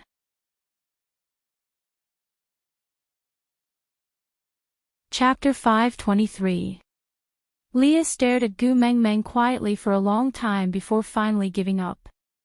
He sighed and said, give me 3 days, I will settle everything here and then go with you. Gu Meng shook her head and placed her little hand on the back of Lee's hand gently. She said, if I really meet with any mishaps, you have to leave someone outside to save me. Leah clenched his teeth and could no longer maintain his forced smile. His gaze was like ice shards as he asked word by word, you want to abandon me? Gu Meng chuckled and caressed Lee's face gently. She said, no, I just want you to guard a place for me to return to. Leave a way out for me. I will be back, I definitely will. Leah held on to Gu Meng's hand tightly. This was the first time he lost his sense of propriety. He did not care that her wrist was red from his strength and only said, I don't agree. I won't allow you to leave me alone. Elvis held on to Lee's hand and said, calm down, Xiao Meng will get hurt. But Leah refused to let go. He glanced sideways at Elvis and said, how can I calm down? Why don't we swap places? I will accompany Xiao Meng to the Snake King Valley while you guard here. Let me see how you can calm down. Gu Meng patted Elvis's chest and signaled him not to quarrel with Leah. Then, she jumped down from Elvis's arms and took the initiative to hug Leah. She pressed the side of her face against Lee's chest. One of her hands was held tightly by Leah while the other was wrapped around Lee's waist. Gu Meng said softly, Hede and his brothers are my flesh and blood. I can't ignore them no matter what. Now that the Snake King is obviously targeting me, even if I don't go, he will not let me off. Leah, I promise you, no matter what, I will try my best to protect myself and will not leave you alone. Don't forget, I am the messenger of the beast deity, the biological daughter of the beast deity. The mighty beast deity will definitely protect me. I won't stop you if you want to save the little wolves, but you must bring me along. Leah hugged Gu Meng tightly and did not take a single step back. Gu Meng said, Saint Nazir and Sauter just went through a huge battle. Now, the people's morale is low and both sides are in a state of panic. Other than you, no one can control the situation. I promise you, I will definitely come back in 3 months. Just wait for me for 3 months, okay? Leah shook his head and furrowed his brows. He used a voice that could tear apart the depths of one's soul to play out a bone-piercing uneasiness. Without you, I can't even live for a moment. 3 months. How could he possibly wait? So what if Saint Nazir was destroyed? So what if Sauter was gone? Besides you, There's nothing I can't bear to part with. Elvis stood behind Gu Meng Meng and said slowly, Xiao Meng, this time I support Leah.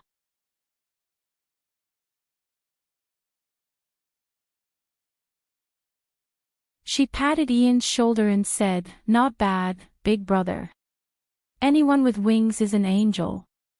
Ian coldly snorted, then opened his chest and said, Hold on tight, otherwise I won't be responsible if you fall to your death.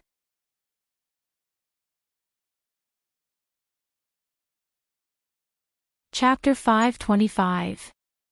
Ian did not reply Gu Meng Meng. He just exchanged glances with Leah and Elvis, before flapping his wings and flying away against the wind. Elvis released his beast pressure to prevent the snake beasts from getting close, while Leah used his advantage to search for every possible entrance. Ian was protecting Gu Meng Meng in the air, while using God's view to provide information to Leah and Elvis. The three males cooperated well. It should have been a good start. But Gu Meng Meng's body shook. Then she felt herself falling into a state of weightlessness. Looking up, she saw Ian's face turning green. His body could not move at all, as if his acupoints had been sealed. His pupils were starting to lose focus, and he used his last bit of rationality to retract his wings, using his body to protect Gu Meng Meng. Gu Meng Meng did not even have the time to scream before she lost consciousness. Cold. Something lightly brushed past Gu Meng Meng's cheek. Frowning, Gu Meng Meng forced her dry eyes open.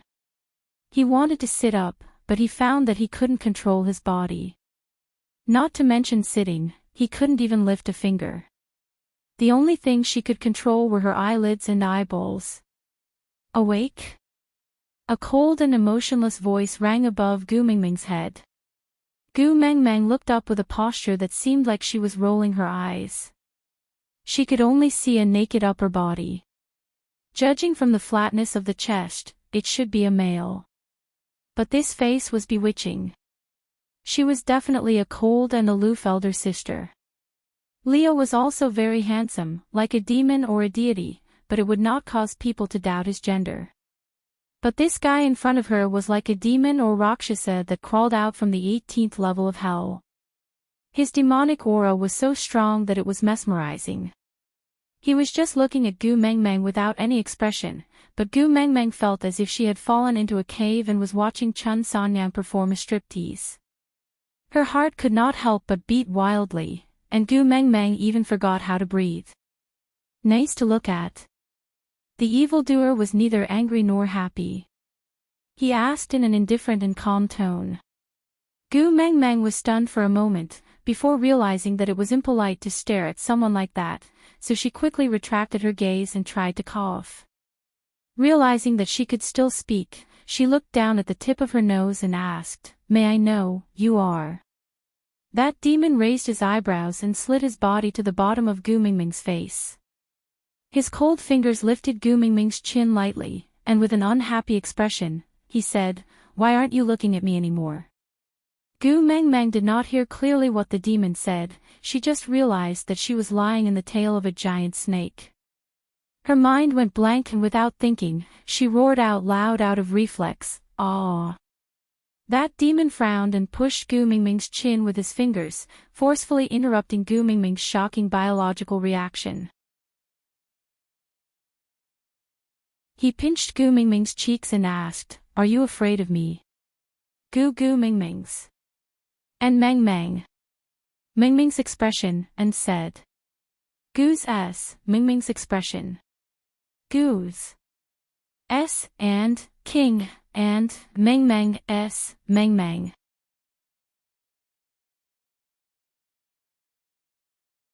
Chapter 526. Answer my question or I will eat you up. The demon moved closer to Gu Meng Meng and opened his mouth, revealing 2 poisonous fangs. Gu Meng Meng was even more afraid. Damn, a human's mouth could not open so wide. Great king, please spare my life. Gu Meng Meng stuttered. The demon shut his mouth and looked at Gu Meng Meng with interest. His cold fingers brushed past her face and he muttered to himself, not as pretty as her, but still interesting. Gu Mengmeng completely did not understand what the demon was saying and just looked at him with a guarded and frightened expression. The demon asked, "You are Gu Mengmeng?" Gu Mengmeng wanted to nod but realized that her neck could not move. Not daring to test the demon's patience, she just replied with a "yeah" while trembling. The demon said, "Help me think of a nickname, one that is different from everyone else." Gu Mengmeng blinked her eyes at the demon and said, "Great, great, great king, please spare my life." The demon's face turned cold and he said, "You want me to call you, Great King, please spare my life?" Gu Mengmeng, huh? The demon released his hand and his pupils turned vertical in front of Gu Mengmeng. He said, "I will only count to 3. If you can't think of anything, I will eat you up." Gu Mengmeng was dumbfounded and completely did not know what was going on. Although females were extremely precious in the beast world, she did not doubt that this fellow would really swallow her up after counting to 3. Hence, Gu Mengmeng's brain activated a magical mode. Her brain worked rapidly in a muddled state and following the demon's countdown, she activated her strongest brain mode. Demon, 1. Gu Mengmeng, Demon, 3. Gu Mengmeng, Tu Meng. The demon nodded and repeated, Tu Meng. Gu Mengmeng almost bit off her tongue. She originally wanted to ask, "Where's Tu?" But in the end, she called out, Tu Meng, instead. But seeing that the demon seemed to be satisfied with this form of address, Gu Mengmeng secretly heaved a sigh of relief. She felt as if she had escaped from a great disaster by accident. Demon, Tu Meng. Gu Mengmeng answered bitterly, The demon smiled faintly, as if he felt that it was quite fun. Then, he called out again, Tu Meng. Gu Mengmeng, This game repeated for at least 2 hours and Gu Mengmeng had the misconception that she was a pet dog being trained to remember her name. 2 hours later, the evildoer seemed to have finally answered the question, "Do you dare to answer when I call you?" Hence, he moved his body and used his tail to drag Gu Mengmeng out. Only then did Gu Mengmeng slowly recover from her fear and started to size up her surroundings. In the dark and damp cave, there was a faint sound of water dripping. There was no wind and the air was humid and stuffy. If she had not inherited Elvis's night vision ability, she would have been completely blind here. There were many water droplet-shaped stalactites on the ceiling of the cave. They were round and glossy. The uncanny workmanship of nature formed a majestic and awe-inspiring scene. The sudden blinding light made Gu Mengmeng squint her eyes in discomfort. She wanted to raise her hand to block it, but unfortunately, she could not even move a finger. The demon swam for a long time before stopping by a lake. Looking at Gu Mengmeng, he was a little impatient but still picked up a tree branch to start a fire.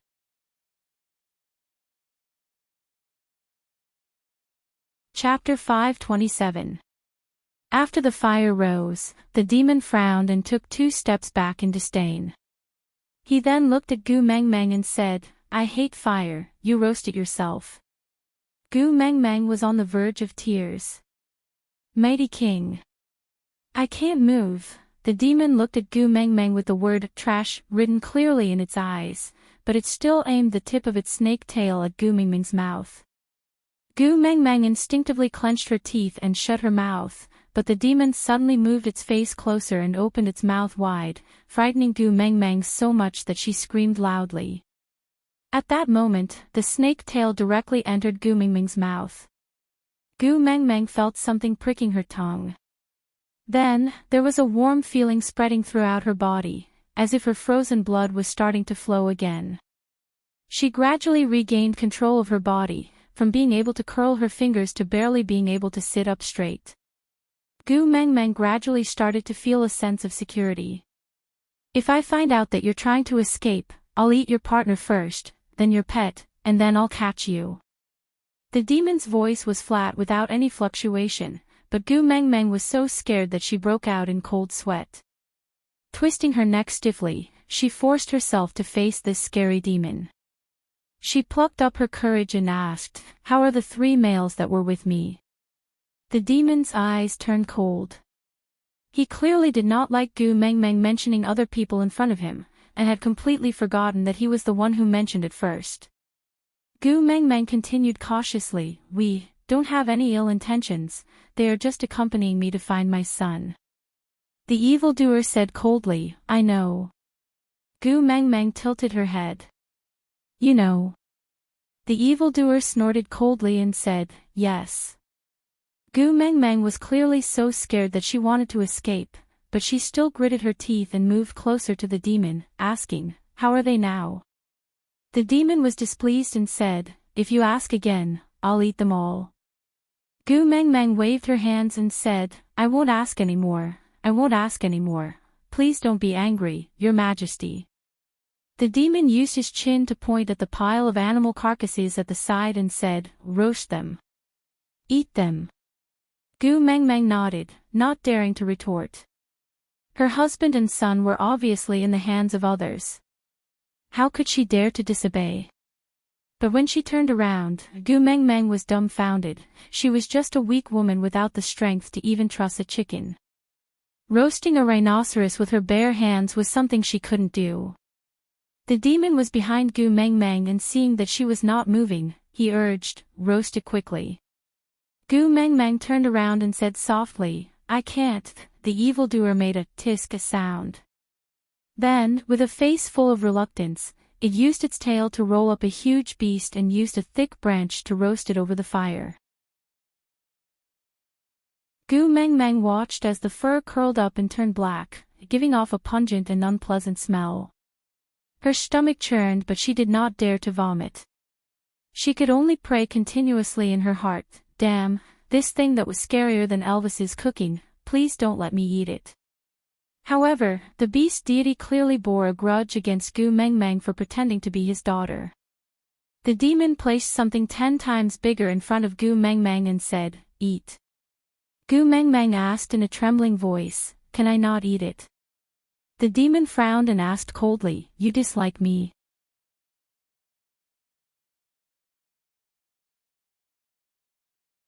Chapter 528.